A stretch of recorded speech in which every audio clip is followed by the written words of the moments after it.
ડીસા નગરપાલિકામાં સફાઈ કામ અને ડોર ટુ ડોર કચરા કલેક્શન કરતી એજન્સી દ્વારા ટેન્ડરની તમામ શરતોનો ભંગ કરવામાં આવ્યો છે। આ બાબત છેલ્લા 3 દિવસથી ચર્ચાના ચકડોળે હોય। આખરે ચીફ ઓફિસરે એજન્સી વાહનો પરત કરવા નોટિસ અપાશે એમ જણાવ્યું હતું, ત્યારે શાસક પક્ષનું ભેદી મૌન જોવા મળ્યું હતું। આ સમગ્ર નગરપાલિકા કૌભાંડમાં અત્યારે તો બનાસકાંઠા જિલ્લા કલેક્ટર મિહિર પટેલ દ્વારા જિલ્લાના 4 અધિકારીઓની સીટની રચના કરી સમગ્ર મામલાની તપાસ કરવા માટે આદેશ કર્યો છે। છેલ્લા 3 દિવસથી સફાઈ કામ અને ડોર ટુ ડોર કચરા કલેક્શન બાબતે એજન્સીના ભ્રષ્ટાચાર ચાલતો હોવાની સમગ્ર શહેરમાં ચર્ચા છે, ત્યારે હવે કલેક્ટરની સીટની રચનામાં શું બહાર આવે છે તે જોવાનું રહ્યું।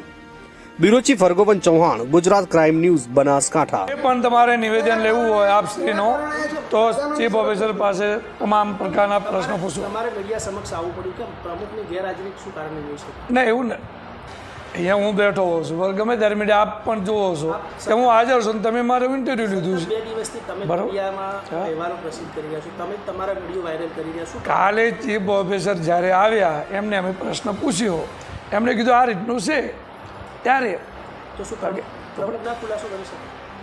કરી શકે, પ્રમુખે કરી શકે, ઉપપ્રમુખે કરી શકે, સદસ્ય તો કોઈ પણ કરી શકે। પ્રમુખ મીડિયા સમક્ષ ક્યારે આવશે એ મને ખ્યાલ નહીં।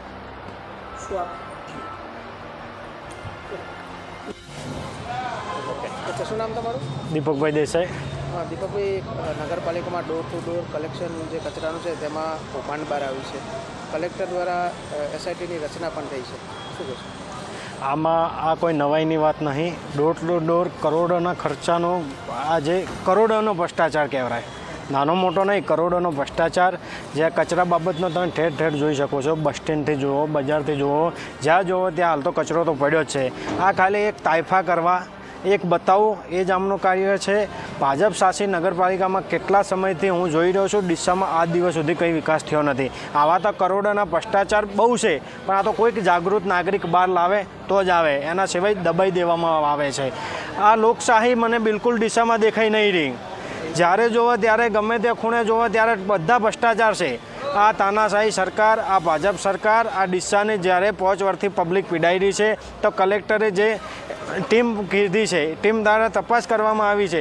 જો એ તપાસ કરવામાં આવશે અને તટસ્થ એમાં જો કોઈ નેતાગણ હોય, કોઈ અધિકારીગણ હોય, કે જાણે કોઈ પ્રમુખ હોય, કે જાણે ચીફ ઓફિસર હોય, કોઈને છોડવામાં ના આવે એટલે મારી માંગણી છે। અને જો આગામી સમયમાં કોઈને છોડવામાં આવશે ને દબાઈ દેવામાં આવશે તો અમે ડીસા યુથ કોંગ્રેસ દ્વારા ચક્કાજામ કરવો પડશે તો ડીસાની જનતા માટે કરવા તૈયાર છે। નગરપાલિકાએ લોક મારવા હશે તો પણ મારવા તૈયાર છે। એટલે આ મીડિયાના માધ્યમથી હું કલેક્ટર સાહેબને વિનંતી કરું છું કે તટસ્થ તપાસ કરી અને આમાં જે પણ કસૂરવાર હોય એમને સજા અપાવી અને ડીસા જનતાને જે આ ગુમરાહવાની કોશિશ કર્યા છે એ ગુમરાહમાંથી બહાર આવીને મારો ડીસા વિકાસશીલ થાય એવી વિનંતી છે।